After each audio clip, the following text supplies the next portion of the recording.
여러분, 혹시 콩나물을 건강을 위해 자주 드시고 계신가요? 콩나물은 우리나라 사람들이 가장 사랑하는 나물 중 하나입니다. 저도 어릴 적부터 어머니께서 끓여주신 콩나물국을 참 좋아했습니다. 그런데 60세 이후, 특히 신장 기능이 떨어진 상태에서는 콩나물이 특정 음식이나 행동과 만나면 신장에 심각한 부담을 줄 가능성이 있다는 사실을 알고 계셨나요? 저는 신장내과 전문의 최준혁입니다. 저는 27년간 수많은 분들을 만나왔습니다. 제가 경험한 바로는 많은 분들이 콩나물은 담백하고 건강한 음식이라고 생각하시며 매일 드시다가 갑작스럽게 상태가 악화되는 경우를 여러 차례 목격했습니다. 특히 크레아티닌 수치가 2.5 정도 되시는 분들의 경우 이미 신장 기능이 정상의 30에서 40% 정도밖에 남지 않은 상태입니다. 이런 상태에서 콩나물의 특정 성분들이 문제가 될 수 있습니다. 물론 모든 분께 똑같이 나타나는 것은 아니지만 알아두시면 도움이 될 만한 정보를 오늘 나눠드리고자 합니다. 건강검진에서 크레아티닌 수치가 2.0 이상으로 나오신 분들, 신장 기능 저하를 진단받으신 분들께 오늘 이야기가 특히 중요할 수 있습니다. 제가 오늘 나눠드릴 내용은 27년간 1000명이 넘는 환자분들을 진료하며 직접 경험하거나 동료 의료진들로부터 전해들은 실제 사례들을 바탕으로 정리한 것입니다. 다만 개인의 건강 상태에 따라 차이가 있을 수 있으니 이 점을 염두에 두고 들어주시면 감사하겠습니다.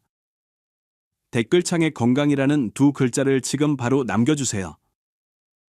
여러분의 관심과 참여가 더 많은 분들께 이 정보가 전달되는 데 큰 도움이 됩니다. 콩나물과 신장, 무엇이 문제일까요? 본격적인 이야기를 시작하기 전에 콩나물과 신장의 관계를 간단히 말씀드리겠습니다. 우리 몸의 신장은 혈액 속의 노폐물을 걸러내는 정교한 필터입니다. 마치 정수기 필터가 물속의 불순물을 걸러내듯이 말이죠. 60대가 넘어가면 신장은 마치 20년 넘게 사용한 낡은 필터와 비슷해집니다. 젊을 때는 웬만한 부담도 잘 처리했지만 나이가 들면서 같은 부담도 더 크게 느껴질 수 있습니다. 콩나물에는 단백질, 칼륨, 인 등이 들어 있습니다. 이들은 모두 신장을 거쳐 처리되어야 하는 성분들입니다. 크레아티닌 2.5라는 수치는 신장이 정상 기능의 30에서 40% 정도밖에 하지 못하고 있다는 의미입니다. 이니 신장이 상당히 힘들어하고 있는 상태라는 것이죠. 이런 상태에서 콩나물과 특정 음식이나 약물이 만나면 어떻게 될까요?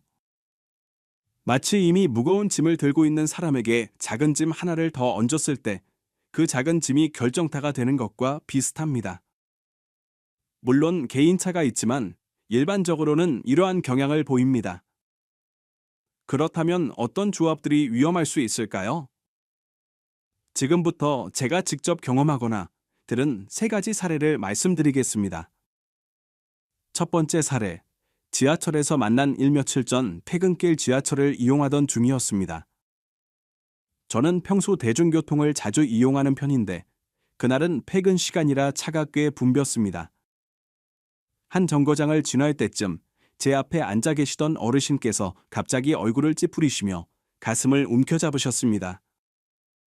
옆에 계시던 보호자로 보이는 분이 아버지, 괜찮으세요? 라며 당황하셨습니다. 저는 즉시 일어나서 혹시 의사인데 도와드릴까요? 라고 말씀드렸습니다. 어르신은 숨을 헐떡이시며 가슴이 두근거리고 힘이 없어요 라고 하셨습니다. 제가 맥박을 확인해 보니 불규칙하고 빠르게 뛰고 있었습니다. 전형적인 부정맥 증상이었습니다. 다행히 다음 역에 내려서 역무원의 도움으로 119를 불렀고 응급차가 도착할 때까지 어르신 곁을 지켰습니다. 구급대원이 오시기 전 저는 보호자분께 조심스럽게 여쭤봤습니다.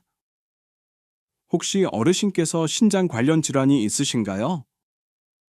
최근에 드신 음식 중 특별한 게 있으셨나요? 보호자분께서 말씀하셨습니다. 아버지가 작년에 크레아티닌이 2.3 정도 나왔다고 들었어요. 의사 선생님이 음식 조절하라고 하셨는데 최근에는 콩나물을 거의 매일 드셨어요. 담백하고 건강하다고 해서요. 아침에는 콩나물국, 저녁에는 콩나물 무침을 드시고, 그리고 혈압약이랑 이뇨제를 드시는데 며칠 전부터 다리가 붓는다고 해서 이뇨제를 조금 더 드셨다고 하시더라고요. 제가 고개를 끄덕이며 말씀드렸습니다. 응급실에 가시면 꼭 이 내용을 의료진께 말씀드리세요. 아마 칼륨 수치를 확인해 보실 거예요. 나중에 그 보호자분께서 제 병원으로 찾아오셔서 감사 인사를 전하셨습니다. 그때 자세한 이야기를 들을 수 있었습니다. 이 모 어르신은 평소 건강에 관심이 많으셨다고 합니다. 고기는 신장에 안 좋다는 이야기를 들으시고 콩나물로 단백질을 보충하려고 하셨답니다. 매일 아침 콩나물국 한 그릇, 저녁에는 콩나물 무침을 드셨는데 여기에 간장을 꽤 많이 넣으셨다고 합니다. 간이 싱거우면 맛이 없어서라는 이유였습니다. 응급실에서 검사를 받으니 칼륨 수치가 6.8까지 올라가 있었다고 합니다. 정상은 3.5에서 5.0인데 말이죠. 의료진께서 설명하시길 콩나물의 칼륨과 간장의 나트륨, 그리고 이뇨제가 겹치면서 체내 전해질 균형이 무너졌을 가능성이 높다고 하셨답니다. 이런 경우 칼륨이 과도하게 쌓이면 심장 박동에 문제가 생길 수 있습니다. 심한 경우 심실세동이라는 치명적인 부정맥이 발생할 가능성도 있습니다. 콩나물 100g에는 칼륨이 약 230mg 정도 들어 있습니다. 하루에 콩나물국과 무침으로 300g 정도를 드시면 약 700mg의 칼륨을 섭취하시게 됩니다. 여기에 다른 음식에 칼륨까지 더해지면 신장 기능이 떨어진 분들은 배출하기 어려울 수 있습니다. 물론 모든 분께 같은 반응이 나타나는 것은 아니지만 신장 기능이 떨어진 분들, 특히 이뇨제를 복용하시는 분들은 각별히 주의하시는 것이 좋겠습니다. 다행히 어르신은 빠른 처치로 회복하셨지만 저는 그날 지하철에서의 일을 잊을 수가 없습니다.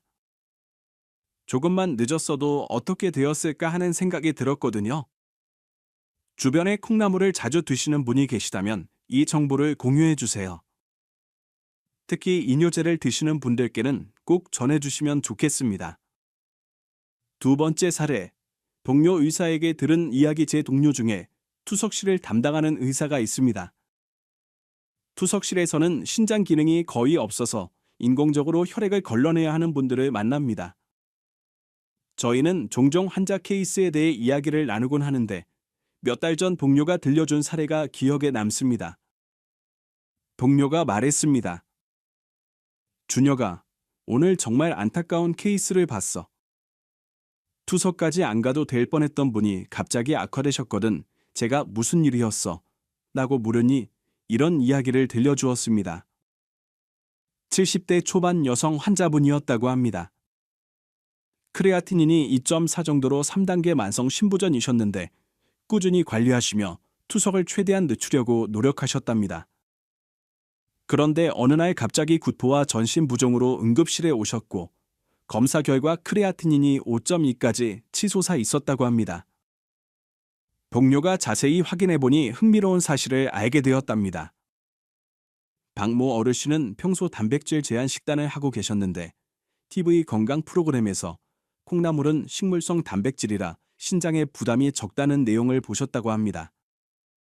그래서 한 달 전부터 매일 콩나물을 드시기 시작하셨는데 여기에 뼈 건강을 위해 멸치와 함께 볶아서 드셨다고 합니다. 콩나물과 멸치 볶음이요.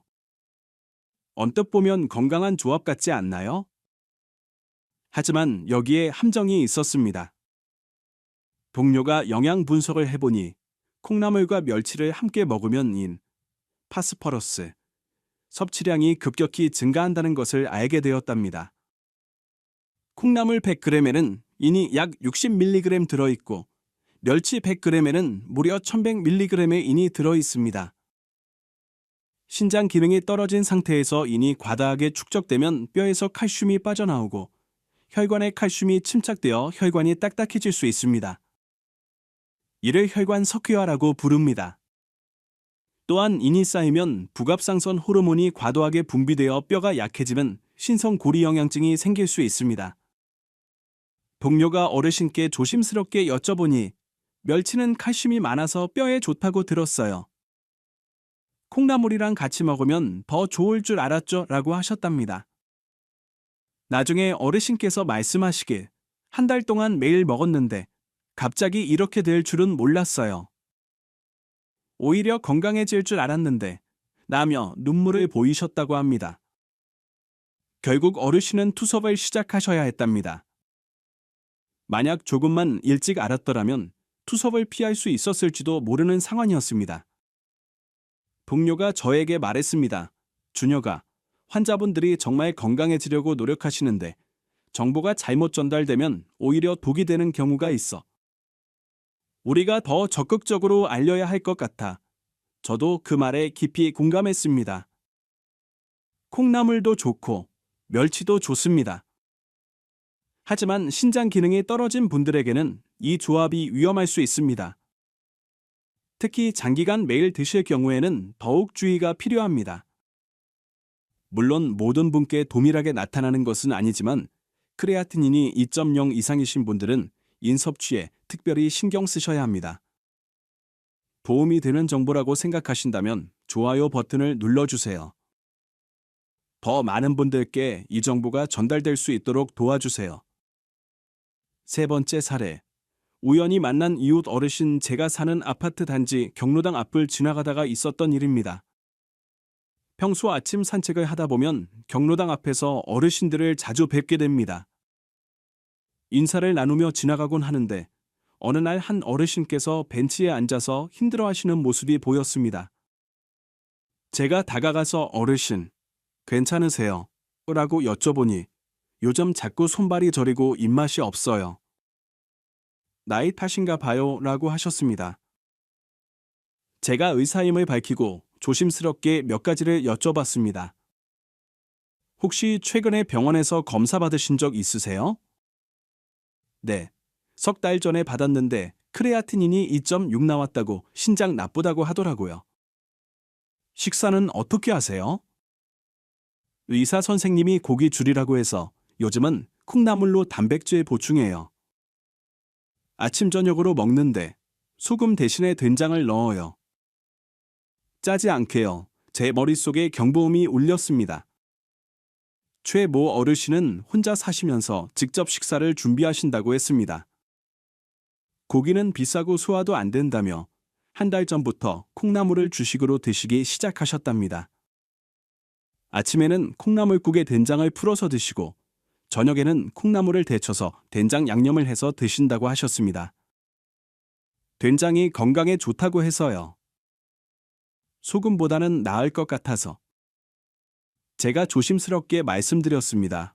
어르신, 콩나물도 좋고 된장도 좋은 식품입니다. 하지만 신장 기능이 떨어진 상태에서 이 조합을 매일 드시면 문제가 될 수 있습니다. 된장에는 나트륨이 상당히 많이 들어 있습니다. 또한 콩나물과 된장 모두 단백질이 풍부한데 이들이 분해되면서 요산이라는 물질이 많이 생성됩니다. 신장 기능이 떨어지면 요산을 제대로 배출하지 못해서 몸에 쌓일 수 있습니다. 요산이 쌓이면 통풍이 생길 수 있고 신장 기능이 더 나빠질 가능성도 있습니다. 어르신께서 놀라신 표정으로 물으셨습니다. 그럼 제가 손발 저린 것도 그것 때문일 수 있나요? 가능성이 있습니다. 요산이 쌓이면 말초신경에 영향을 줄 수 있거든요. 그리고 된장의 나트륨이 신장에 추가 부담을 줄 수 있습니다. 며칠 후 우연히 다시 만났을 때 여쭤보니 어르신께서 병원에 가셨다고 합니다. 검사 결과 크레아틴인이 3.1까지 올라가 있었고 요산 수치도 8.5로 높게 나왔다고 합니다. 정상 요산 수치는 7.0 이하입니다. 의사 선생님께서 식단을 바꾸지 않으면 투석을 고려해야 할 수도 있다고 하셨다며 걱정스러운 표정으로 말씀하셨습니다. 선생님, 그냥 지나치지 않고 말씀해 주셔서 감사해요. 몰랐으면 계속 먹었을 거예요. 콩나물과 된장의 조합은 한국인들이 오래전부터 즐겨온 음식입니다. 하지만 신장 기능이 떨어진 분들에게는 요산과 나트륨 부담이 클 수 있습니다. 특히 매일 이런 식단을 반복하시면 신장 기능이 급격히 악화될 가능성이 있습니다. 물론 가끔 드시는 것은 큰 문제가 아니지만 주식처럼 매일 드시는 것은 피하시는 것이 좋겠습니다. 댓글창에 신장건강이라고 남겨주세요. 여러분의 참여가 이 정보를 더 많은 분들께 전달하는 데 큰 힘이 됩니다. 그렇다면 콩나물을 어떻게 먹어야 할까요? 3가지 사례를 말씀드렸습니다. 혹시 걱정이 되시나요? 그렇다고 해서 콩나물을 완전히 끊어야 할까요? 그렇지 않습니다. 콩나물은 여전히 좋은 영양소를 가진 식품입니다. 비타민 C, 식이섬유, 그리고 적당한 단백질이 들어 있습니다. 중요한 것은 어떻게 조합하고 얼마나 먹느냐입니다. 이제부터 제가 임상에서 확인한 신장 기능이 떨어진 분들도 콩나물을 더 안전하게 드실 수 있는 조합 3가지를 소개해 드리겠습니다. 다만 개인의 건강 상태에 따라 차이가 있을 수 있으니 주치의 선생님과 상담하시는 것도 좋습니다. 특히 크레아티닌이 2.5 이상이신 분들은 반드시 의료진과 상의하시기 바랍니다. 첫 번째 조합, 애호박 첫 번째로 추천드리는 조합은 애호박입니다. 많은 영양학 연구에서 콩나물과 애호박을 함께 드시면 신장 부담을 줄이는 데 도움이 될 수 있다고 합니다. 애호박은 수분 함량이 95% 정도로 매우 높고 칼륨 함량은 100g당 270mg 정도로 중간 수준입니다. 콩나물의 칼륨 230mg과 비슷한 수준이지만 애호박의 풍부한 수분이 칼륨 배출을 도울 수 있습니다. 애호박에 들어있는 펙틴이라는 식이섬유는 장에서 독소와 노폐물을 흡착해서 대변으로 배출하는 것을 도와줍니다. 이는 신장이 해야 할 해도 작업의 일부를 덜어주는 효과를 기대할 수 있습니다. 또한 애호박은 칼로리가 낮고 소화가 잘 되어서 콩나물의 단백질 소화를 방해하지 않으면서 영양 균형을 맞춰줄 수 있습니다. 이렇게 드셔보시는 것은 어떨까요? 첫째, 콩나물국을 끓이실 때 애호박을 함께 넣어보세요. 콩나물과 애호박의 비율을 1 정도로 맞추시면 좋습니다. 콩나물 한 줌에 애호박 한 줌 정도요. 둘째, 간은 최소한으로 하세요. 소금이나 된장 대신 다시마, 우린 물로 국물 맛을 내시고 마지막에 국간장을 아주 조금만 넣으시면 됩니다. 셋째, 끓이는 시간을 짧게 하세요. 콩나물은 오래 끓이면 비타민이 파괴됩니다. 물이 끓으면 콩나물과 애호박을 넣고 3에서 4분 정도만 끓이세요. 넷째, 콩나물과 애호박 국은 일주일에 2-3회 정도만 드시는 것을 권해드립니다. 매일 드시는 것보다는 간격을 두는 것이 안전합니다. 물론 개인의 취향에 따라 조절하셔도 좋습니다. 이런 방식으로 드시면 콩나물의 영양소는 섭취하면서도 애호박의 수분과 식이섬유가 신장의 노폐물 배출을 도와주는 효과를 기대해 볼 수 있습니다. 하지만 모든 분께 동일한 효과가 나타나는 것은 아니니 본인의 몸 상태를 살펴가며 드시는 것이 중요합니다. 특히 부종이 심하신 분들은 수분 섭취량에 대해 주치의와 상담하시기 바랍니다. 두 번째 조합, 당근 두 번째로 추천드리는 조합은 당근입니다. 여러 임상 연구에서 당근은 신장 건강을 지키는 데 도움이 될 수 있는 식품으로 알려져 있습니다. 당근은 칼륨 함량이 100g당 320mg 정도로 콩나물보다 약간 높지만 당근의 풍부한 베타카로틴과 항산화 성분들이 신장 세포를 보호하는 데 도움을 줄 수 있습니다. 당근의 베타카로틴은 체내에서 비타민 A로 전환되는데 이는 신장의 사구체라는 미세한 필터를 보호하는 역할을 합니다. 사구체가 손상되면 단백뇨가 나오고 신장 기능이 더 떨어질 수 있는데 당근이 이를 예방하는 데 도움이 될 수 있습니다. 또한 당근은 식이섬유가 풍부해서 장 건강에 좋습니다. 장이 건강하면 체내 독소가 대변으로 더 많이 배출되어 신장의 부담이 줄어들 수 있습니다. 이렇게 활용해 보시는 것은 어떨까요? 첫째, 콩나물을 무칠 때 당근을 채 썰어서 함께 넣어보세요. 콩나물 한 줌의 당근 3분의 1개 정도면 적당합니다. 둘째, 콩나물과 당근을 함께 살짝 데친 후 참기름 약간과 통깨로만 양념하세요.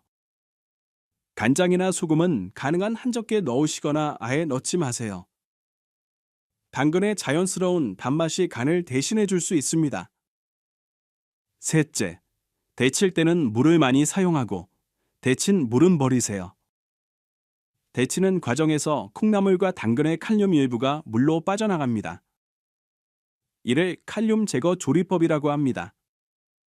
넷째, 이렇게 만든 콩나물 당근 무침은 일주일에 2회 정도만 드시고 한 번에 드시는 양은 작은 접시 하나 정도로 제한하세요.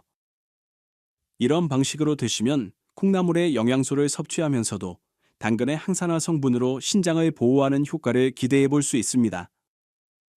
다만 비타민 A는 지용성 비타민이라 과다 섭취하면 체내에 축적될 수 있습니다. 적정량을 지키시는 것이 중요하며 간 기능이 좋지 않으신 분들은 당근 섭취량에 대해 주치의와 상담하시기 바랍니다. 모든 분께 동일한 효과가 나타나는 것은 아니며 개인의 상태에 따라 적절히 조절하시는 것이 중요합니다. 세 번째 조합, 배추 세 번째로 추천드리는 조합은 배추입니다. 배추는 우리나라 사람들이 가장 많이 먹는 채소 중 하나입니다. 김치의 주재료이기도 하지만 신장 건강을 위해서는 김치보다는 생배추나 살짝 데친 배추를 권해드립니다. 배추는 칼륨 함량이 100g당 180mg 정도로 콩나물 230mg 보다 낮습니다. 그러면서도 비타민C와 엽산이 풍부합니다. 배추에 들어있는 글루코시놀레이트라는 성분은 체내에서 해독 효소를 활성화시킬 수 있습니다. 이는 간과 신장의 해독 작용을 도와주는 효과를 기대할 수 있습니다. 또한 배추는 수분 함량이 95% 정도로 매우 높아서 신장의 노폐물 배출을 자연스럽게 도와줄 수 있습니다. 배추의 식이섬유는 장에서 독소와 노폐물을 흡착해서 배출하는 것을 돕습니다. 이는 신장이 처리해야 할 노폐물의 양을 줄여줄 수 있습니다. 이렇게 활용해 보시면 좋겠습니다. 첫째, 콩나물국을 끓이실 때 배추를 함께 넣어보세요. 배추는 콩나물보다 양을 조금 더 많이 넣으셔도 됩니다. 콩나물 한 줌에 배추 한 줌 반 정도요. 둘째, 배추는 줄기 부분보다는 잎 부분을 사용하세요. 줄기에는 칼륨이 좀 더 많이 들어있고 잎은 비타민이 더 풍부합니다. 셋째, 국을 끓일 때는 멸치나 다시마 대신 양파와 무로만 육수를 내세요. 멸치는 인이 많아서 신장에 부담이 될 수 있습니다. 넷째, 간은 정말 최소한으로 하세요. 국간장을 티스푼 하나 정도만 넣으시고 후추나 다진 마늘로 맛을 내시면 됩니다. 다섯째, 이렇게 만든 콩나물 배추국은 일주일에 2-3회 정도 드시되 국물은 적게 드시고 건더기 위주로 드세요. 국물에는 칼륨이 녹아 나와 있을 수 있습니다. 이런 방식으로 드시면 콩나물의 단백질을 섭취하면서도 배추의 해독 성분과 낮은 칼륨 함량 덕분에 신장 부담을 줄이는 효과를 기대해 볼 수 있습니다. 하지만 갑상선 기능이 떨어지신 분들은 배추를 과도하게 드시는 것을 주의하셔야 합니다.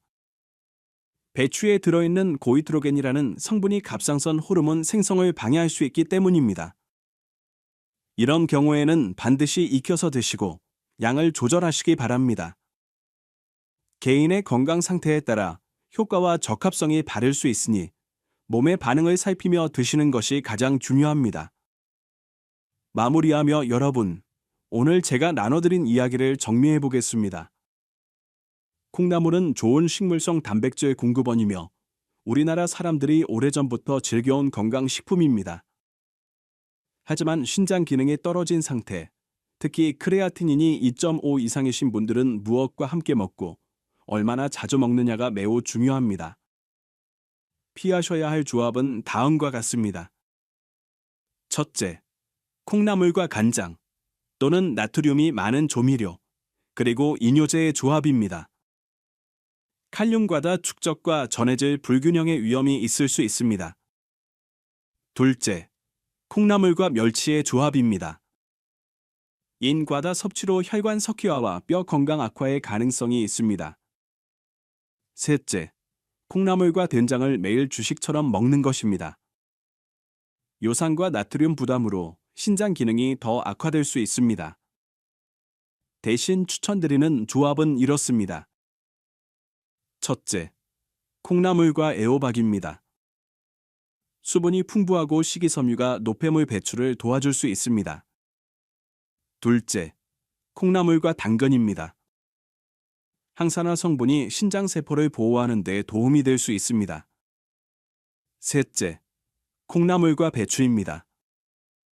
낮은 칼륨 함량과 해독 성분이 신장 부담을 줄여줄 수 있습니다. 그리고 무엇보다 중요한 것은 콩나물을 매일 드시기보다는 일주일에 2, 3회 정도로 제한하세요. 한 번에 드시는 양을 작은 공기 하나 정도로 조절하세요. 간을 최소화하고 특히 소금, 간장, 된장을 과도하게 사용하지 마세요. 데친 물은 버리세요. 칼륨이 물에 녹아 나옵니다. 물론 이것은 일반적인 건강 정보이며 개인의 건강 상태에 따라 다를 수 있습니다. 건강은 작은 선택에서 시작됩니다. 내일 콩나물 요리를 하실 때 오늘 말씀드린 조합 중 하나를 시도해 보시는 것은 어떨까요? 오늘 나눈 정보가 도움이 되셨다면 주변 분들과 공유해 주세요. 특히 크레아티닌 수치가 높거나 신장 건강에 관심이 있는 분들께 이 정보가 전달되면 좋겠습니다. 다만 이것은 일반적인 건강 정보이며 개인의 건강 상태에 따라 다를 수 있습니다. 특별한 질환이 있으시거나 약을 드시는 분들은 주치의 선생님과 꼭 상담하시기 바랍니다. 제가 오늘 말씀드린 내용들은 27년간의 임상 경험과 1000명이 넘는 환자분들을 진료하며 직접 경험한 것을 바탕으로 정리한 것이지만 의학적 처방이나 치료를 대신할 수는 없습니다. 건강에 이상이 느껴지시면 반드시 의료기관을 방문하시기 바랍니다. 신장 기능이 떨어지신 분들은 정기적으로 크레아티닌, 칼륨, 인, 요산 수치를 확인하시는 것이 중요합니다. 최소 3개월에 한 번씩은 검사를 받으시기를 권해드립니다. 저는 앞으로도 여러분께 도움이 되는 건강 정보를 전해드리기 위해 노력하겠습니다. 구독과 좋아요로 응원해주시면 큰 힘이 됩니다. 그리고 궁금하신 점이나 다뤄주었으면 하는 주제가 있으시면 댓글로 남겨주세요. 여러분의 건강한 일상을 진심으로 응원합니다. 신장은 한번 나빠지면 되돌리기 어렵습니다. 하지만 지금부터라도 올바른 선택을 하신다면 현재 상태를 유지하거나 악화 속도를 늦출 수 있는 가능성이 있습니다. 작은 관심과 실천이 큰 변화를 만듭니다. 크레아티닌 2.5라는 숫자가 무섭게 느껴지실 수도 있습니다. 하지만 지금이라도 식단과 생활 습관을 조절하시면 투석을 최대한 늦추거나 피할 수 있는 가능성이 있습니다. 포기하지 마시고 작은 것부터 실천해 보세요. 지금까지 신장내과 전문의 최준혁이었습니다. 감사합니다.